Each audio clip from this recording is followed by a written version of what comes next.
Well, welcome along to the fourth instalment of Discovering Deals with John Howard, running all this week on propertytribes.com. John, a developer of over 40 years experience, is sharing his tips and the different channels that he uses to source his deals. And John, today we're going to talk about knowing when to walk away from a deal, because clearly you can't buy every deal that you see, and also there are some deals that could financially corrupt you if you did buy them because you didn't see what the defect with them was, or that the numbers didn't stack. So I guess the kind of main topic here is it's a combination of kind of stacking the numbers. Absolutely. But also does gut instinct come into play as well? Oh dear, gut instinct can get you in all sorts of trouble, both personally and professionally. It's a difficult one. A gut feeling is good, and if you've got that gut feeling, some people I know, Vanessa, just whatever they do, they've got a gut feeling, and you look at the figures, you think, why would you buy that? And then they go and make a load of money on it. They've got that gut feeling, don't work any figures out. They just got a gut feeling, and they're old-fashioned, tend to be dealers, traders. Those people now, there aren't many left, to be fair. And I've always worked the figures out. Just to say on the gut feeling to me is bonkers, you know, because apart from that, the bank are going to want to see the figures even if you don't. So I don't think you should just rely on your gut instinct at all. What I would say is that Donald Trump, I know he's not very popular at the moment, he wrote a book called Art of the Deal in 1988, and in there he said some of the best deals are the deals you don't do. And that's a fantastic saying. I'm sure he stole it from someone, I've stolen it from him. But it's so important. You know, what starts off you think as a good deal and you're quite excited about it, and you've been a little bit bullish perhaps on the figures you got from the agent, and don't forget, every agent, it's always a sunny day, as we said earlier in the week. They're not going to give you figures that you know, they're not going to give you negative figures. You need to look at their figures, especially if the market's like we're going into now, and say, you know what, I'm going to better reduce those 10%. Because when you come to sell it and they tell the agent, well, you told me you could get, you know, 250,000. Now you're saying it's only 235. They'll go, well, you know, it's the market. What can you do? They don't care. It's not their money. All they want to do is sell the property. So you're the one, you are responsible. Do not rely on anyone else but yourself. No excuses. It's you. Do your research, listen to what everyone says to you, and make your own mind up. Do not just trust anyone, because most of them are out for a reason. They're either trying to sell it, they're either trying to buy it, they're either trying to get you the site, you know, to sell the property through them. Be your own person and make your own mind up. That way, if and when it does go wrong, and it can do, at least you've done everything you can do and not relied on anyone else. And the other thing is, of course, it's so important to make sure that you have an out before you have an in. So always know what you're going to do if it doesn't sell. Can you rent it? Can you afford to sell it much cheaper? You know, always know what you can do. That way you always sleep at night. Yeah, and you have your 3 golden rules, don't you? And we will put a link to the actual thread where you revealed these on Property Tribes. But you've stuck to those 3 golden rules, and are you still sticking after COVID? I have to say, a lot of the property tribers, as I call them, said, well, it's all right for you, John, but we can't do that. Well, I suggest you do that, because that's the whole point. The whole point is to have high standards. You know, I can do 10 deals and not make a penny. What's the point of that? Or you can do 1 decent deal and make money. It's not about the quantity, it's the quality of those deals you do. And it's all very well for people to say, well, I can't do it. Well, try a bit harder, work a bit harder, get better contacts, come to my seminars. You know, I hear people say, oh, I can't afford to do that. I can't afford to come on a seminar, which are sensibly priced. And you think, well, hang on a minute. One abortive solicitor's fee is far more than I'm charging for the day. So come on, get with it and improve what you do. I'm striving every day to improve what I do, still. Absolutely. Well, that I'm sure is one of the secrets of your longevity and your success as a property investor. You mentioned there, you know, in order to assess a deal, you do want to stack it. People have their own ways of doing that, and you very kindly took part in our Landlord Deal Analyzer week a few weeks ago. Absolutely, how good is that? I mean, that in the old days we had these damn spreadsheets that I never understood, and I always normally had a financial backer or partner who did it all. So I'm very spoilt, really. I mean, I work it out on a very simple basis. I always start off with, the first thing I say to any agent, I say, how big is it? How many square feet is it? Or metres? Okay, and what can I sell it for when it's finished? With those two bits of information, you can work out exactly what you should be paying for it, and no more. And on the bigger schemes, it's very interesting. On the bigger conversions of, say, 5 flats plus, you can rarely ever pay more than a third of the end value. If you're paying 50% of the end value, I can tell you now, if it's a proper conversion, it won't work. It's too much money. It's too much money. Won't work. If it's already in flats, you just got to refurbish them. Yes, of course. But if it's a proper refurbishment, there's no way. I don't even bother looking at them.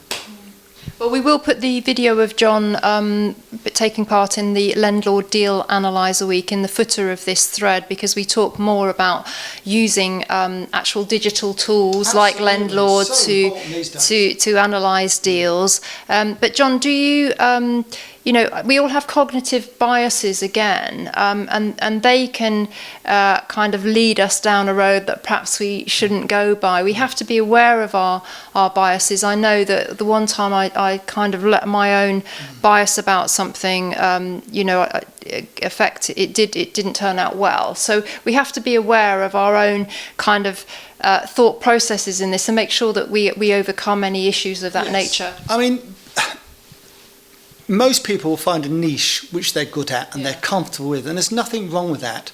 But what happens with that niche you've got if the market changes and that niche is no longer available? We talked earlier about early on in the week about how I used to convert a lot of offices to residential years before PD and all that. Now everyone's caught up with me a bit, so I tend to, so you move on to something different slightly sometimes. So you need to find what you're comfortable with and what you're good at. I'm not the best at funding planning permission on sites. It's called promotion, land promotion. I do some where you put the money up and then you share the potential uplift with the landowner. So I put the money up, and the landowner and I share the uplift. I've had a few disasters at that. So I got offered a really good one yesterday, and I went, no. I've got enough on the go. We're going to get more deals come in the next 2 or 3 months. I'm convinced of that. And I think, do I want to slog it through the planning again and spend quite a lot of money? And so for me, that's probably my weakest. I mean, I talk about it in the advanced property seminars, but it's probably my weakest bit of my armour, if you like. And I always think, if you can turn your money more than once a year, so if you can turn your money twice a year, that's fantastic in property. If you can do it twice, it's brilliant. If you're doing bigger projects, it's hard to do. But, maybe you're better off to do 3 smaller deals and turn them rather than one bigger deal that's going to take 2 years. Because you've got to live in the meantime. And that's what people forget. It's okay if you've got a salary from another job or good rental income, but if you haven't, you're living off credit cards until it's completed and sold. And by the way, it's the last one normally is your profit, not the first one. So that's what you got to remember. Yeah, it's like a pipeline, and it can have very kind of patchy cash flow throughout it. So I think we are talking in AC after COVID world, as we've been saying. I think risks have been amplified. We are heading towards a depression or recession for sure. You're cheerful, trying to be. And I think people need to, I don't know if you agree, but people should perhaps have bigger cash reserves. And they've got to understand what the margins are, because if you're operating on very slim margins... Don't. If you're not working on minimum of 20%, but more. I'm looking now at trying to get deals at 30-35% net profit, because if it goes wrong and market drops, I'm still okay. I'm still going to make 20%. If I'm making 15% only, and that's what happens with these big house builders. So with the big house builders, the national house builders, they work on a relatively small margins.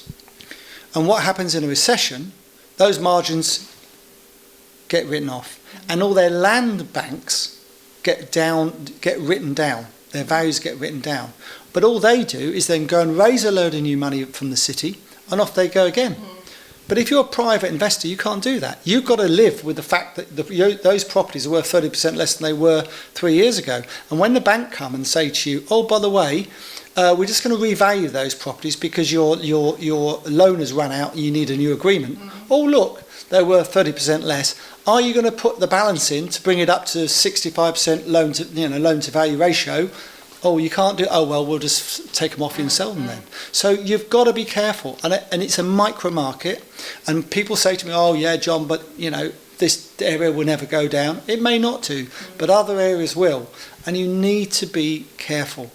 This is a business, and it needs to be treated as such. And so many people I know go, "Well, it doesn't matter." It does matter.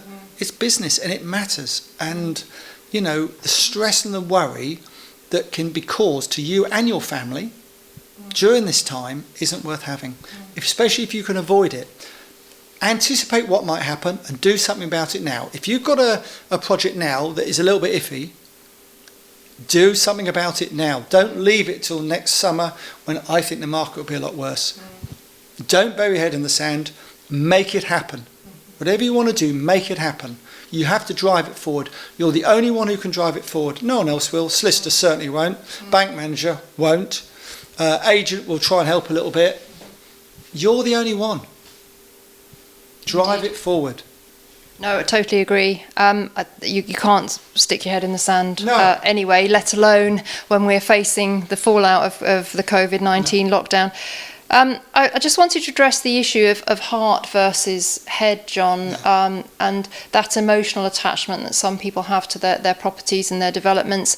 And I think it depends on what size of investor you are. I mean, for myself, I have a benchmark is would I live there myself? Yeah. Because if I wouldn't be prepared to, why should I expect my tenants to live there? And I put myself in the shoes of my tenants and I think, would I feel comfortable walking home here from the station in the night? This kind of thing. Isn't that nice? It is nice, and that's just me. But for somebody who's operating on your scale, when you're doing hundreds of flats, is there a little bit of your heart in there, or is it all totally head? Someone said to me a while ago, every property transaction you do, John, is just a transaction. You've got no heart in it. You've got no soul in it. It's a business deal. You could be buying and selling anything. And to a point, they're right. And you do get hardened over the years to it all because you've heard it and seen it all before. Yeah. If it's a nice development, of course, you want to make sure that, it's safe to go home, like you've said, all these things. But, these developments, these nice developments people do, it's all very well. But I still want to see that bottom line. Just because you personally invest your time into it as well as your money, pride comes before a fall. You can't afford to have any personal emotion in any property transaction, in my view. Now, that's going to disappoint people, and a lot of people are going to think I'm hard-nosed, and I'm this, I'm that, and the other, and I am. But that's because I've been at it a long time, and that's how you get to. When a buyer says to you, oh, we love this, John, we won't let you down, we're going to buy it, and then a month later they pull out, or they reduce the price on you, it's dog eat dog, I'm afraid. And people who don't think it is and don't think it's a business will be fine in the good times, but in the tough times, they'll be in trouble. And I always look at it as them or me, and it's not going to be me. No, I think that's interesting. Just really as we close this out now, a very good developer friend of mine says there's a mug in every deal. If you can't see who it is, it's probably you. Do you agree with that? That's interesting. I see what him or her, I don't know which, I see what they're saying, but there's reasons. You want to know why. It's like when we did the auction day. You need to know why that property is for sale. If there's no reason why they're selling it so cheap, that should ring alarm bells. If it's a probate sale and there's five members of the family getting money out of it, does it matter whether they sell it for 400,000 or 350,000? Probably not, because one, it's a bonus, and secondly, they're sharing it between 5 of them. So it probably doesn't matter that much to them, you know. So you have to ask the question. Ask the question to get the answer. And if you don't like the answer, don't buy it. You're not forced to buy it. Go and find another one. Rip it up, put it in the bin, and go and find another one. I never harp on about deals that I've never done because I should have done, and I never harp on about deals I've done that I shouldn't have done. If you're successful 9 out of 10 times, doesn't matter about the other one. No, I agree. I would just quickly say, John, that, you know, patience is bitter, but the rewards are sweet. And, you know, I can't claim that saying. I think it's a very famous proverb, but you know, I always mention this story where I offered a 16% discount on a new build townhouse in Basingstoke. It had sold at the full price, sale had fallen out of bed. I put in my offer. I put my offer in writing. They said, no, no, we don't need to. We've got plenty of viewings coming, etc. 6 months later, they rang me up and they said 2 more sales at full price, fell out of bed, last show house left, want to close down the site. We've got your letter on our desk. You still want it for 16% discount, and I bought it. I'm hoping still you owed said it. no, 20%. I didn't. I said no. I'll accept the 16%. See, now that's probably my nicer person than I am. I'd have said it's 20 now.